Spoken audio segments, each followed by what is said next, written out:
let's get to our next guest, because all of these stories are dovetailing into one another. 500,000 Australians, or close to it, will receive a call in the coming weeks as banks look to reassess billions of dollars worth of loans. SMEs in particular will be in focus, with 65,000 loans to be assessed by the end of the month. Let's get some thoughts on all that with Anthony Landahl from Equilibria Finance. Anthony, welcome back to the program. Good afternoon. Good to have you here. Thanks for having me. Okay, we are getting reams of copy in the major papers written about this, as for good reason. We're talking about it here all the time. Sure. We're in potentially a sweet spot right now where a lot of those difficult conversations have not been had with the bankers. Yep. What are we prepping ourselves for? 11% of mortgage books are in deferrals. Yeah, there's been 900,000 loans go into deferral across Australia in the last 6 months. Of them, there's 105,000 small businesses.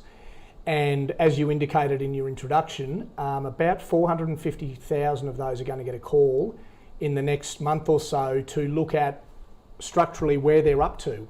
Essentially, the idea was there'd be a 6-month deferral period and then your repayments would start. Now, the banks have come out and said we are looking at giving everybody another 4-month deferral period, but that is now under different criteria to the initial criteria that was set out.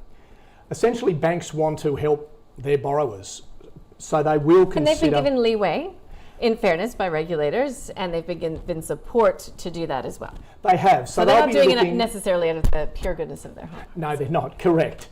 And a lot of people are relying on JobKeeper payments, for example, to pay their mortgage. And obviously when that stops, and that's obviously transitioning over the next 6 months as well, there'll be a lot of mortgage holders and small businesses that are going to have to deal with this reality. There are options though. Banks are very much tailoring their conversations case by case. Whether it's a small business, they might look at moving to interest only. They might look at extending loan terms, or they may in fact look at a portion who they believe can't repay their facility, and what are they going to do about them. ANZ, for example, have provisioned for about 8% of their total book not being able to pay their mortgages again in terms of owner-occupiers and homeowners. From a small business perspective, obviously, that program has been extended, as you said, and there's a lot of businesses where it's going to be more of a conversation and a negotiation with the banks around where they're up to, because a lot of the funds for that was cash flow finance to help them through and hibernate their business essentially. And obviously with some of the restrictions in place in some of the states, there's going to be businesses that are genuinely looking at how we're going to start servicing this loan. Okay, so that means that there's a lot of talking that's going to happen. There's a lot of phone calls that will have to be answered or emails responded to. I was reading in one of the papers today that about 10% of the phone calls that have gone out already to people in deferrals, and I don't think it was just small businesses, they've not been able to get a hold of them. I mean, this is a logistical, it's a big undertaking. It's a massive undertaking. I was reading in the papers and have heard across the providers, it's probably the biggest single undertaking in terms of contacting their customers they've ever undertaken.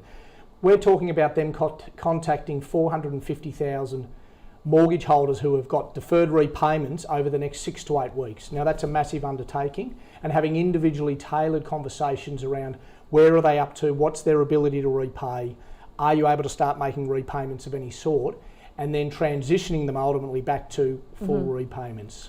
Is there any alternatives for some of these SMEs if they are in the cohort that they've been unable or will be unable to meet the terms and conditions of the banks?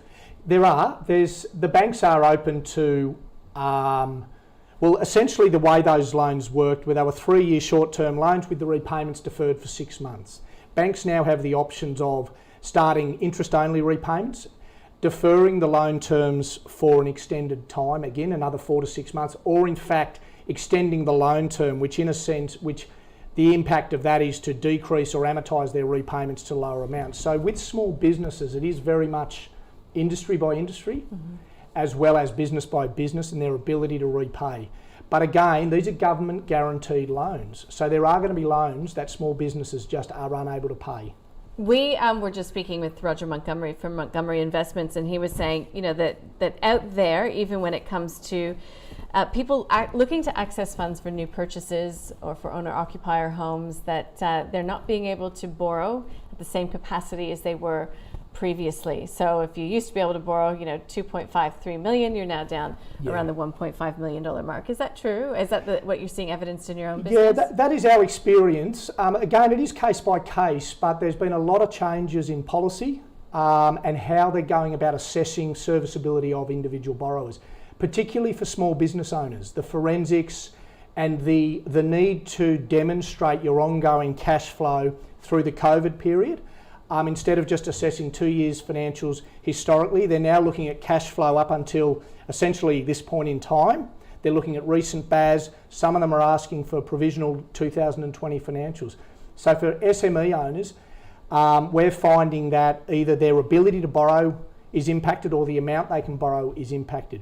If you're on the payroll, PAYG, and essentially your situation is unchanged, the lenders are borrowing. There's funds that they can borrow, assessment rates have come down, but there is a lot more forensics. And there is a bit of a trend of not being able to borrow quite as much as maybe you could have 6 or 12 months ago. And the timelines are blowing out too, aren't they? Timelines are blown out, particularly amongst the majors. The majors have been running some big campaigns around fixed rates, around attracting new business, as well as they've moved some of their staff into the COVID teams and the hardship teams. So we got timelines for refinances of 1, 2, 3, 4 months. We've had applications we've put in May that still haven't settled, and we're in September because of the blowout in timelines.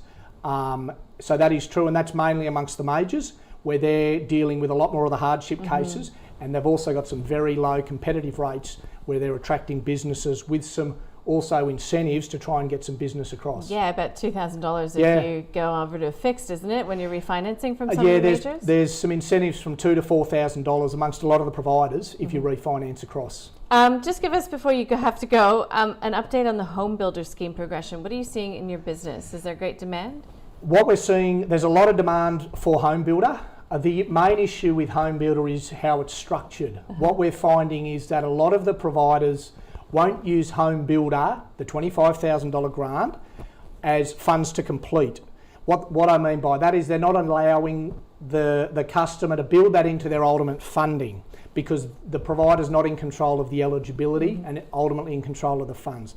So the main impact we're having there is with new home buyers who might be trying to get in the market, and they might be using the bank of mum and dad to borrow to get that $25,000 gifted and pay it later. So there's a structural issue with the lenders not being in control of the funds, but there's great demand for that HomeBuilder scheme in terms of people taking it up and taking advantage of it, especially a lot of the younger people trying to get in the market. Right. Okay, and we've got a lot of first home buyers in the market as well, but we've got to leave it there. Anthony, thank you so much for coming in. Appreciate no worries, it. Nadine. Anthony Landahl from Equilibria Finance joining us here at Barangaroo.